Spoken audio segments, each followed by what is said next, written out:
जय हिंद दोस्तों। Kavya math classes Gonda में आपका स्वागत है। और आज हम अपने इस सेशन में मैथ के कुछ इंपॉर्टेंट सवाल देखेंगे जो कि एग्जाम में बार बार पूछे जा रहे हैं। ठीक है, तो अपने सवाल पे चलते हैं। प्रश्न आपका ये है, एक वस्तु को 18,450 रुपये में बेचने पर एक व्यक्ति को 50% की हानि होती है। 50% का लाभ प्राप्त करने के लिए उस वस्तु को कितने कीमत पर बेचना चाहिए। मतलब कोई वस्तु है और 18,450 रुपये उसकी कीमत है, जिसपे 50% का नुकसान हो रहा है। और सवाल कह रहा है कि 50% का लाभ अगर लेना हो तो उस वस्तु को कितने में बेचना होगा। ठीक है, तो ऐसे सवाल को हम सीधा जो कीमत है उसको पहले नोट डाउन करेंगे। 18,450 रुपये कीमत है, गुणा लगा देंगे। और उसके बाद लाभ कितना हो रहा है, 50% का लाभ लेना है और हानि कितना हो रहा है, 50 का।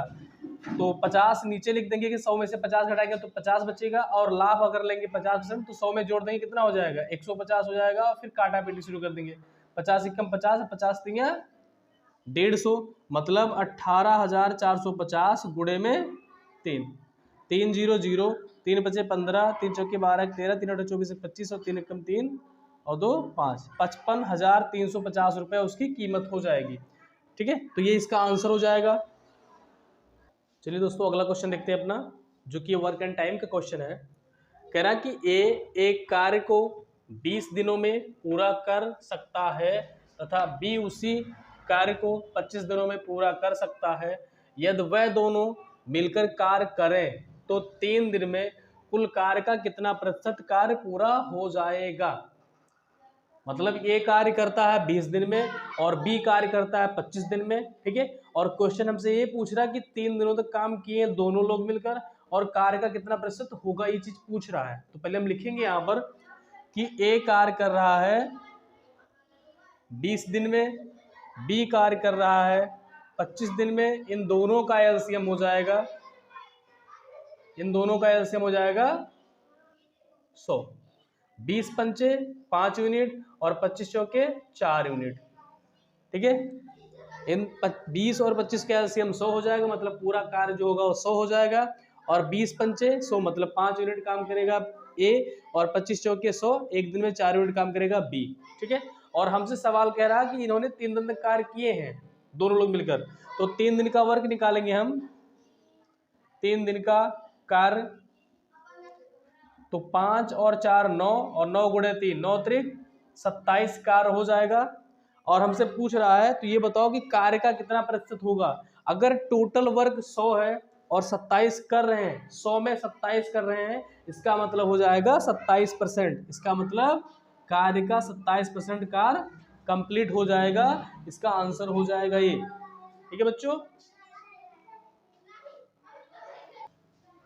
चलिए दोस्तों अगला क्वेश्चन देखते हैं अपना। तो यदि 50% तथा 10% की दो क्रमिक छूट दी जाती है तो निबल छूट बताओ।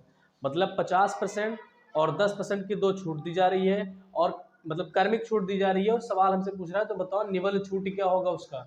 तो ऐसे सवाल को हम फार्मूला लगाएंगे अपना, x plus y plus x y बटे में 100, ये फार्मूला होता है। ठीक है, तो x के बराबर मान लेंगे 50% और y के बराबर मान लेंगे 10%, और छूट की बात कर रहे हैं तो माइनस लगा देंगे यहाँ पर। ठीक है, -50 -10 प्लस माइनस प्लस का माइनस 50 गुणे 10 और बटे में 100।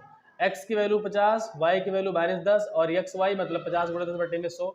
0 0 काट देंगे, 50 और 10 -60 और प्लस में 5 घटाएंगे तो कितना आएगा, -55% आएगा। और माइनस का मतलब छूट कितना होगा, छूट हो जाएगा 55%। तो ये इसका आंसर हो जाएगा। ठीक है, चलिए अगला क्वेश्चन देखते हैं अपना, जो कि औसत का प्रश्न है। एक परिवार के 6 सदस्यों की औसत आयु 20 वर्ष है। यदि नौकर की आयु शामिल किया जाता है तो औसत में 25% की वृद्धि होती है। नौकर की आयु बताओ। मतलब एक कोई परिवार है, उसमें से 6 सदस्य हैं और 6 सदस्यों का जो औसत है वो 20 वर्ष है। ठीक, फिर कह रहा है कि अगर उसमें नौकर की उम्र जब शामिल कर देते हैं तो उनके औसत में 25% की वृद्धि हो जाती है, और हमसे पूछ रहा है कि नौकर की उम्र बताओ। तो सबसे पहले हम क्वेश्चन में इनका पहले योग निकाल लेंगे। ठीक है, तो 6 सदस्य हैं, औसत कितना 20 है, तो 6 गुणे 20 कर देंगे, 20 छक्का 120 हो जाएगा। ठीक है, अब अगर नौकर आ जाएगा तो पहले सदस्य कितने थे, 6 थे, अब नौकर आएगा तो सदस्य हो जाएंगे 7, तो 7 लिखेंगे और गुणे 20 भी लिखेंगे ऐसे। और इसके साथ साथ औसत में कह रहा है कि 25% की वृद्धि हो जाएगी, तो औसत आपका 20 ही तो है, तो जब 25% वृद्धि होगी तो 125 बटे में 100 हो जाएगा। काटा पीटी शुरू करेंगे, 25 पंचे 125, 25 चौके 100, 4 एकम 4, 4 पंचे 20, गुणा करो 50 25 25 सत्ते 175। अब कितना बढ़ गया, 5 में 0 जाएगा 5, 17 में 12 के 5, 55, मतलब 55 वर्ष बढ़ गया। तो 55 वर्ष जो होगा वो नौकर की उम्र हो जाएगी। ठीक है, तो इस टाइप के सवाल को हम ऐसे निकालेंगे, पहले उनका योग निकालेंगे, फिर क्या करेंगे, जैसे 6 सदस्य था तो औसत 20 वर्ष, तो 6 गुणे 20 कर देंगे, 120 हो जाएगा, 20 छक्का 120, क्योंकि नौकर आ जाएगा तो हो जाएंगे 7 लोग। अब तो 7 गुणे 20 लिखेंगे, और औसत में कितनी वृद्धि होगी 25% की, तो 125 बटा 100 हो जाएगा। 25 से काटेंगे 5 बार, 25 से काटेंगे 4 बार, 4 से भाग करेंगे 5 बार, और गुणा करेंगे तो हो जाएगा 175। पहले 120 था, अब 175 हो गया, तो बढ़ा कितना 55, तो 55 जो होगा वो नौकर की उम्र हो जाएगी। ठीक है, तो इस टाइप के सवाल को हम ऐसे निकालते हैं। चलिए दोस्तों, अगला क्वेश्चन अपना देखते हैं, जो कि क्वेश्चन ये चक्रवृद्धि ब्याज का दिया हुआ है। 20,000 रुपए पर 40% वार्षिक ब्याज की दर से अर्धवार्षिक संयोजन पर 1 वर्ष का चक्रवृद्धि ब्याज बताओ। क्या जी,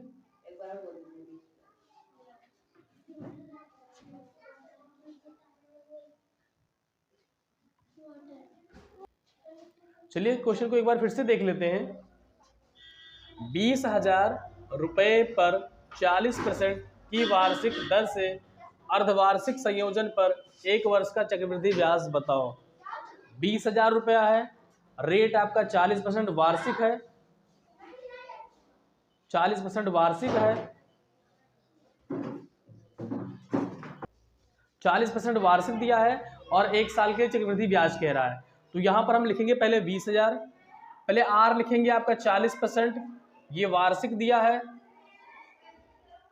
तो इसका एक चीज ध्यान रखना कि अगर वार्षिक दिया है और ब्याज निकालने के लिए कह रहा है कि छमाही या अर्धवार्षिक कह रहा है, तो सबसे पहले ब्याज जो होगा वो आधा हो जाएगा और टाइम इसका दूना हो जाता है। ठीक है, तो यहाँ पर 40% कितना रेट आपका 40% वार्षिक है, तो इसका आधा कर देंगे कितना हो जाएगा 20% छमाही हो जाएगा इसका रेट।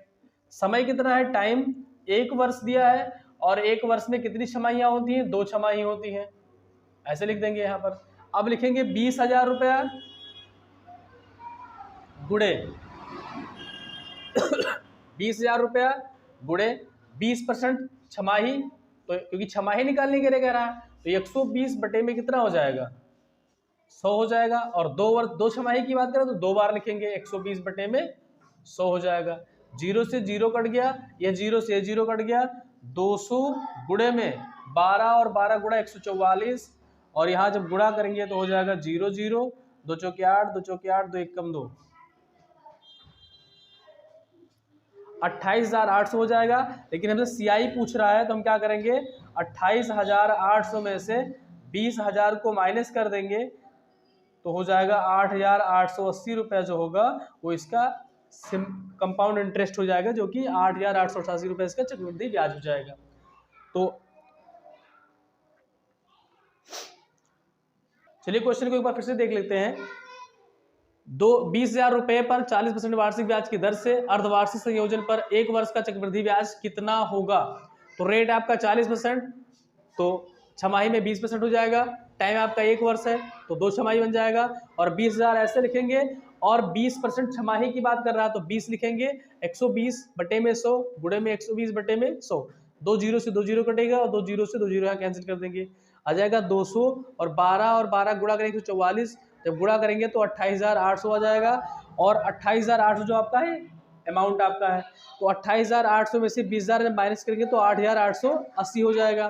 तो ये जितने इंपॉर्टेंट क्वेश्चन थे जो कि बार बार एग्जाम में पूछे आ रहे हैं, इनको हम सॉल्व करवा दिए हैं। ठीक है, तो आप चैनल को सब्सक्राइब कर लीजिए, लाइक कर दीजिए, ताकि थोड़ा मोटिवेशन मिलता रहे। और इसके साथ साथ और तो थोड़ा टाइम, जैसे अभी कम समय का वीडियो बना पा रहे हैं, थोड़ा और टाइम मिलेगा तो उसके हिसाब से टाइम के आधार पे हम और वीडियो को बना देंगे। तो चैनल को सब्सक्राइब कर लीजिए, लाइक कर दीजिए। जय हिंद, जय भारत।